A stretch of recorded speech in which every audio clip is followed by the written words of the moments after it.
नमस्कार, मैं हूं उमेश। आप देख रहे हैं सिटी पिथौरागढ़। जुलाई माह के दूसरे सप्ताह का बुलेटिन लेकर के आज हम आप लोगों के बीच आए हैं। तो इस बुलेटिन में खास क्या है, कुछ खबरें जो कि आपसे, मुझसे और हम सभी से जुड़ी हुई हैं। तो आइए बुलेटिन की शुरुआत करते हैं। तो जैसा कि हम सभी को पता है, पूरे देश में अनलॉक की प्रक्रिया शुरू हो चुकी है। बाज़ारों में भी रौनकें वापस लौटने लगी हैं और काफ़ी लोग रोज़ बरोज़ बाज़ार पहुँच रहे हैं। और इसी बीच देखने मिलता है कि हमें जो पिथौरागढ़ के स्थानीय बैंक हैं, यहाँ पे जो लोग लेन देन के लिए आ रहे हैं या एटीएम में जो लोग पैसा निकालने या अन्य कामों के लिए जा रहे हैं, वो लोग सामाजिक दूरी का अनुपालन नहीं कर रहे हैं। यहाँ पे एक चीज़ सबसे ज़्यादा इंपॉर्टेंट जो समझने वाली ये है, अनलॉक की प्रक्रिया का मतलब ये नहीं होता कि कोरोना की बीमारी ख़त्म हो चुकी है। हमारे राज्य उत्तराखंड के साथ ही देश और दुनिया में भी लगातार कोरोना के पेशेंट्स बढ़ रहे हैं, केसेस बढ़ रहे हैं और इस दौरान हमें सबसे ज़्यादा सतर्क रहने की ज़रूरत है।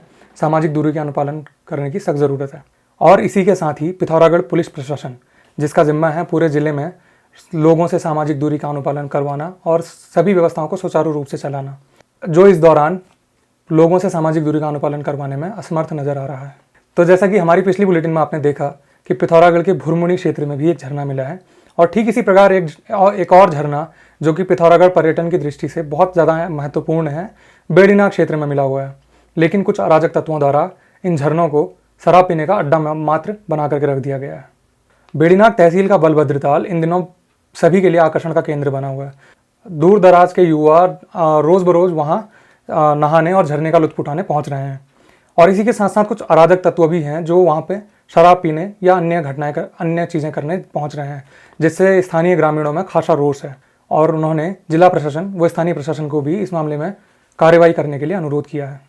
और इसी के साथ साथ बेड़ीनाग के एसडीएम बीएस फोनिया जी ने बताया कि सामाजिक दूरी का अनुपालन न करने वाले और बिना प्रशासन को सूचना दिए झरने तक पहुंचने वाले लोगों के खिलाफ सख्त से सख्त कार्रवाई की जाएगी। तो जैसा कि सभी को पता है, सोमवार 13 जुलाई को सीबीएसई द्वारा बोर्ड के परीक्षाफल निर्गत कर दिए गए और जिसमें पिथौरागढ़ के छात्रों द्वारा काफ़ी बेहतरीन प्रदर्शन भी किया गया है। जनरल बीसी जोशी स्कूल के प्रणव पंत द्वारा 97.8% मार्क्स हासिल कर जिले में प्रथम स्थान हासिल किया गया है। दूसरा स्थान ग्रीन वैली की छात्रा अंकिता गैड़ा द्वारा हासिल किया गया। तीसरे स्थान पर बीर शिवा स्कूल के अमित नगन्याल रहे और इसी के साथ साथ बीर शिवा स्कूल के 11 छात्र जिले में टॉप 10 की लिस्ट में शामिल रहे। जिले में सभी विद्यालयों के छात्रों का परीक्षाफल उल्लेखनीय रहा। तो ये तो थी शिक्षा की बातें, लेकिन खेलकूद में भी पिथौरागढ़ के युवा कहीं से कहीं तक कम नहीं है। पिथौरागढ़ के ही स्थानीय निवासी कविंद्र बिष्ट, जो कि एक अंतर्राष्ट्रीय मुक्केबाज हैं, उनको अंतर्राष्ट्रीय मुक्केबाजी में चौथा स्थान हासिल हुआ है। मूल रूप से पिथौरागढ़ के ही धारचूला क्षेत्र के निवासी कविंद्र बिष्ट इंडियन एयरफोर्स में जूनियर वारंट ऑफिसर के पद पर कार्यरत है। वो जैसा कि कहा जाता है कि अच्छे काम के लिए वह शुरुआत चाहिए होती है और काफिला बनता जाता है। जो भी लोग यहाँ पे मॉर्निंग वॉक में जाते हैं, इन लोगों ने एक मिसाल कायम की है। बीते कुछ समय में इन लोगों ने यहाँ से बहुत सारा कचरा एकत्रित किया है, जिसकी संख्या लगभग 700 बैग्स में है। और इस मुहिम की शुरुआत करने वाले डॉक्टर एल एस बोरा और डॉक्टर जेसी गढ़कोटी और इस स्वच्छता अभियान में पिथौरागढ़ की विधायक श्रीमती चंद्रा पंत, पिथौरागढ़ की पुलिस अधीक्षक श्रीमती प्रीति प्रियदर्शनी, सीओ पिथौरागढ़ आर.एस. रौतेला और नगर पालिका अध्यक्ष राजेंद्र रावत जी ने भी भाग लिया। शिक्षा के क्षेत्र से ही जुड़ा एक और समाचार जो कि पिथौरागढ़ के समस्त युवाओं के लिए प्रेरणादायक साबित हो रहा है। पिथौरागढ़ के 2 छात्र जो कि SSJ कैंपस अल्मोड़ा से अपनी पढ़ाई कर रहे थे, उनका सिलेक्शन IIT व IISER जैसे उच्च संस्थानों के लिए हुआ है। जहाँ एक और हिमांशु पंत का सिलेक्शन IIT मंडी के लिए हुआ, वहीं दूसरी ओर दीपेश कॉलोनी का सिलेक्शन IISER कलकत्ता के लिए हुआ। सिटी पिथौरागढ़ की टीम दोनों ही छात्रों को उनके उज्जवल भविष्य की कामनाओं के साथ हार्दिक बधाइयाँ देती है। तो जैसा कि हमारी पिछली कवरेज में आपने देखा था कि धारचूला के कुछ क्षेत्रों में आज भी सेल नेटवर्क्स नहीं है, जिसके चलते वहाँ के स्थानीय लोग नेपाली सिम यूज़ करने पर मजबूर हैं।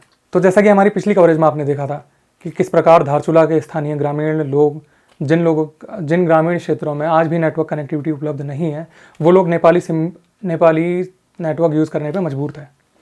और इसके बाद सरकार द्वारा यहाँ पे सैटेलाइट फ़ोन की सुविधा तो उपलब्ध कराई गई, लेकिन ये सुविधा कहीं ना कहीं एक मजाक ज़रूर बनकर रह गई। यहाँ सैटेलाइट फ़ोन से 1 मिनट की कॉल के लिए 25 से 30 रुपये अदा करने पड़ रहे हैं, जिससे कि स्थानीय लोगों में खासा आक्रोश देखने मिल रहा है। और इसी के साथ साथ पूरे पिथौरागढ़ जिले में तो खास तौर पर नेटवर्क की समस्या है ही, लेकिन इसी के साथ साथ खास रूप से मुनस्यारी, नाचनी, डीडीहार और अन्य क्षेत्रों में भी नेटवर्क की समस्या लगातार बढ़ती जा रही है, जिसके लिए लगातार लोग मांग उठा तो रहे हैं, लेकिन इस पर कोई भी कार्रवाई नहीं हो रही है, जिसके चलते लोगों को नेटवर्क को लेकर के काफ़ी समस्याओं का सामना करना पड़ रहा है। तो अंत में खबरों की समाप्ति हम आप सभी से एक अपील के साथ करना चाहते हैं। हमारे क्षेत्र का ही एक छात्र जिसकी उम्र 18 वर्ष है, वो होटल मैनेजमेंट का छात्र है। बचपन में उसके सर में चोट लग जाने के कारण उसको समय समय पर काफ़ी दिक्कतों का सामना करना पड़ रहा है। वर्तमान में उसका इलाज हल्द्वानी से चल रहा है और उसका परिवार इलाज का खर्च उठा पाने में असमर्थ है। और जैसा कि आप सभी को पता है कि लॉकडाउन के चलते सभी पर लॉकडाउन का बहुत बुरा असर पड़ा है। आर्थिक रूप से हर कोई इस वक्त पे मजबूत नहीं है।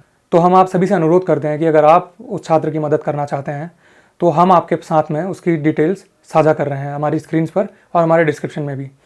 तो आप लोग उनसे संपर्क कर उनको ज़रूर मदद करें। तो ये थी कुछ खबरें जो कि जुड़ी थी आपसे, मुझसे और हम सभी से।